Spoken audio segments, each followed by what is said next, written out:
This is Maximum India, an exploration of Indian music. I'm Hari Srinivasan. In this segment, we'll learn about different styles and types of Indian music.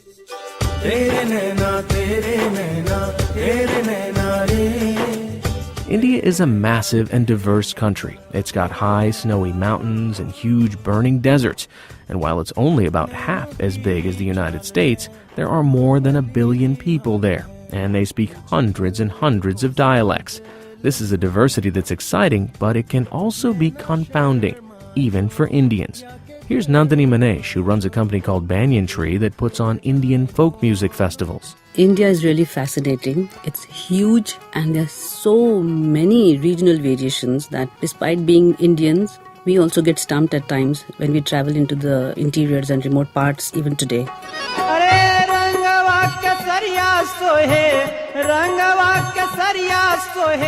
You don't just find these regional differences when it comes to language. Dr. Natalie Sarrazin teaches Indian music and culture at the College of Brockport in New York State. In India, each region, the food is different, the languages are different, the music is also different. You have these differences, she says, because of the kind of country India is. About 70% of the population live in villages, and 30% is urban. A lot of the people in those villages, even in the 21st century, don't travel very far past home. They don't see outsiders or interact with them much. As a result, the songs are very local. So an area might have a dialect in a few hundred square miles, and people are singing songs in that dialect, and somebody from another area is not going to be able to understand that song.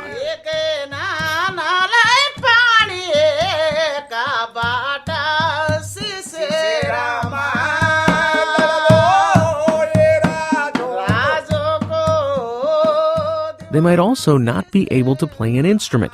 For instance, you might think there's only one way to bang a drum, but that's not the case in India. Anubrata Chatterjee plays the tabla. That's a type of Indian drum. He says that how you play depends on where you grew up. I belong to the Farrukhabad school of tabla. There are other styles like Punjab style. These are regions. Farrukhabad is a place in North India. Punjab is like northwest. Then there is Lucknow school of tabla, Banaras school of tabla, Ajrana. There are like 6, 7. So, these different schools have their different styles. Styles as in the main syllable like dha, tete. These are universal tabla strokes. So if you're playing Farrukhabad,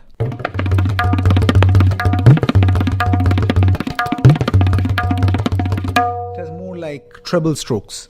If this thing becomes Banaras style, it will be more bass drum. So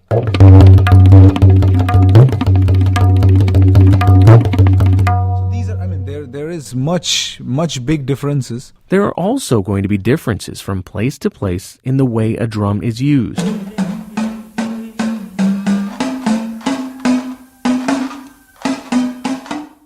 The drum you're hearing right now is called an erdaka.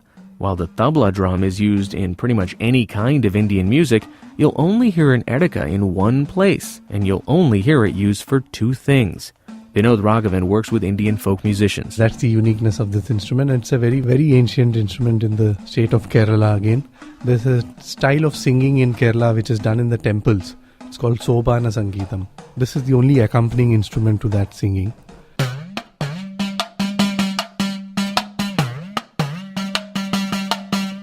Sangeet means music, of course, and Sopana means steps. Natalie Sarrazin explains. These are drummers who play on the steps of the temples, and they play in groups.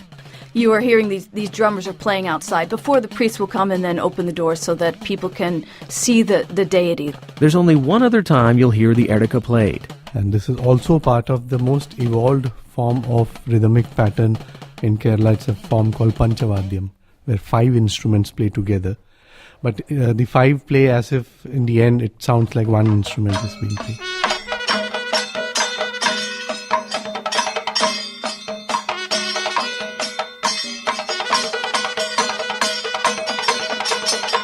Imagine a cake, a big layer cake, and you've got the bottom layer of rhythms, which is very long, and then the next layer is about half that length, and then the next is about half, and then half and half.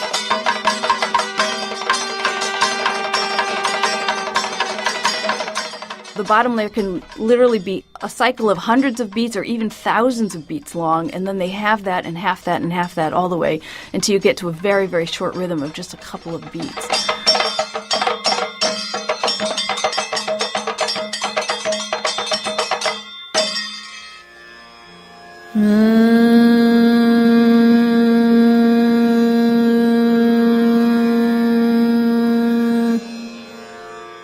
Sopana Sangeetam and Panchavadyam are what you'd call folk styles of Indian music, just like we have folk songs in America like Jimmy Crack Corn or Hush Little Baby, or folk styles like bluegrass or the blues. But just like in the West, there's also a more refined form of music in India with the same name we give it here, classical music.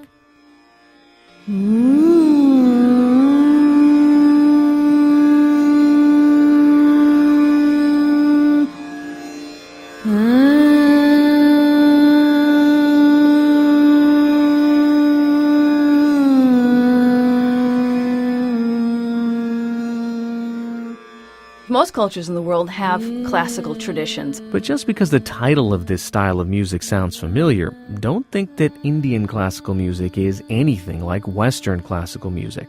It's not. For one thing, Western classical music is played by huge orchestras. In India, a classical music ensemble will usually only have 3 people. Another difference, as Natalie Saracen says, in Western classical music, it's all about the composers. We can name Beethoven, we can name Mozart, we can name Bach. But with Indian classical music, it's about the music, not who wrote it.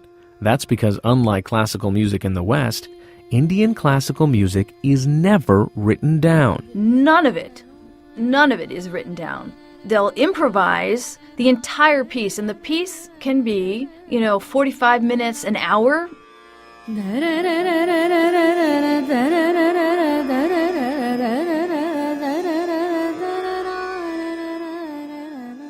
Improvising means making up the music as you go along. The musicians will start with a tiny piece of music called a raga. Maybe it's just 16 beats long, and then take off from there.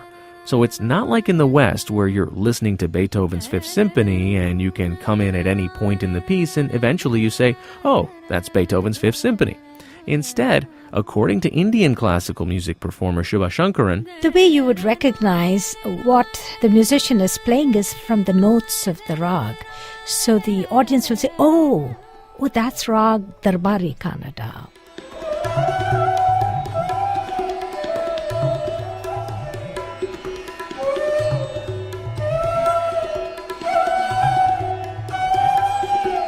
there are other differences.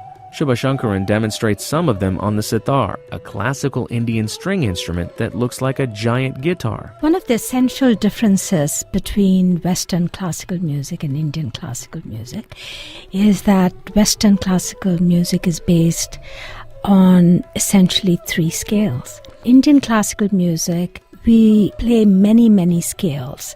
Hundreds of scales, actually. So a rag has a set of pitches, and it may have 7, it may have 6 notes, it may have 5 notes.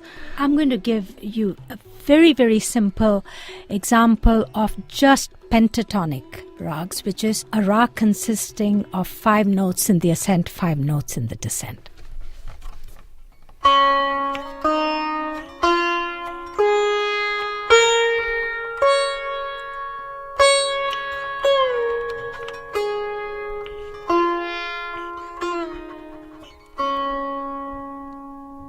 Then it has some notes that are more important than other notes. So maybe 2 notes in particular will be more emphasized or more important in that rag. It also has some phrases that are characteristic phrases of a rag.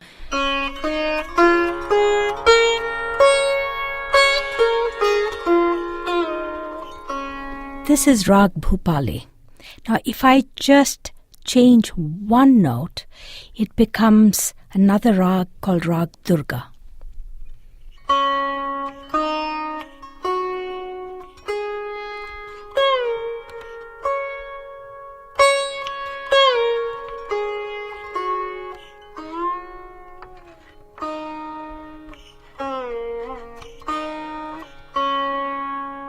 An Indian classical music piece is played in 3 stages. It starts with an improvisation of the raga that introduces the tonic or the tone, the one note that's going to be fixed throughout the piece.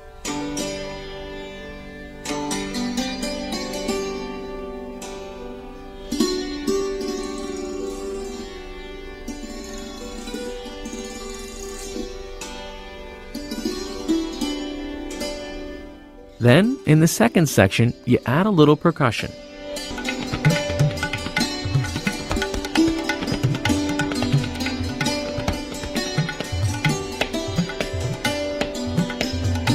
The third section is extremely rhythmic.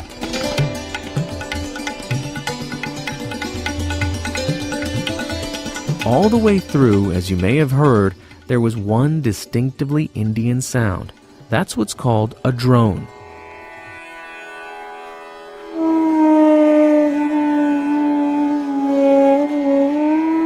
If you remember, at the beginning of the piece, they introduce you to the tonic, the one note that'll stay the same all the way through.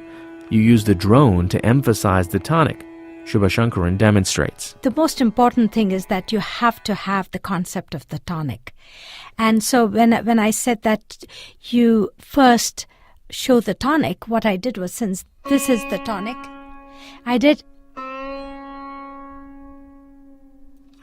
then I showed the tonic from another note.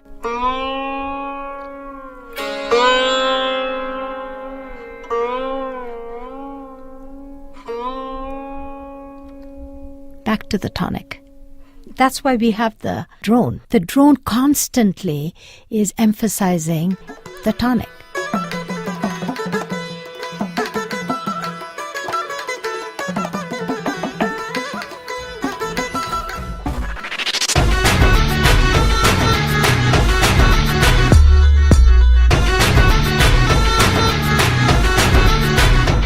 Like everywhere else, while there's music that critics love, there's also music that's loved by the masses.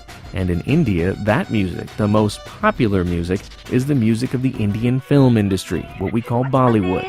My name is Sheila. Sheila ki Japani. I'm too sexy for you. As Natalie Sarrazin explains, the Indian film industry cranks out 900 films a year. That's 2 to 3 times more movies than Hollywood. And each film has 6 to 9 songs in it. And they sell the soundtracks separately, and the soundtracks make more money than the films sometimes.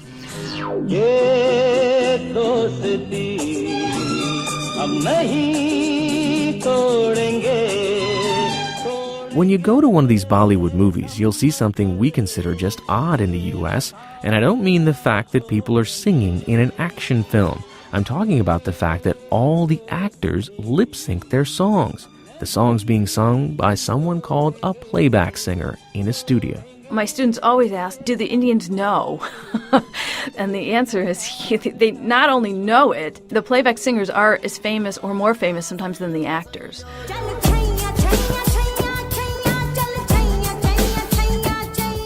It's in a Bollywood film that you'll really see the outside world encroaching on Indian culture. There's rap in Bollywood films, there's hip-hop, there are different forms of jazz, and of course there are people who complain that this kind of music is corrupted, that it isn't pure. That may be true, but it's not clear that it's a problem.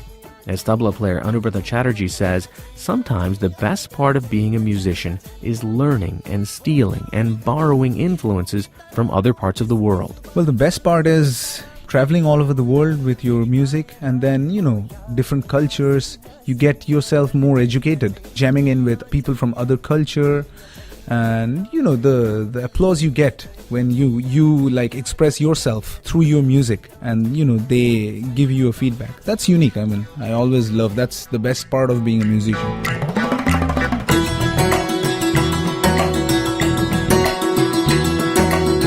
Thanks for listening. I'm Hari Srinivasan for Arts Edge, a program of the Education Department of the John F. Kennedy Center for the Performing Arts.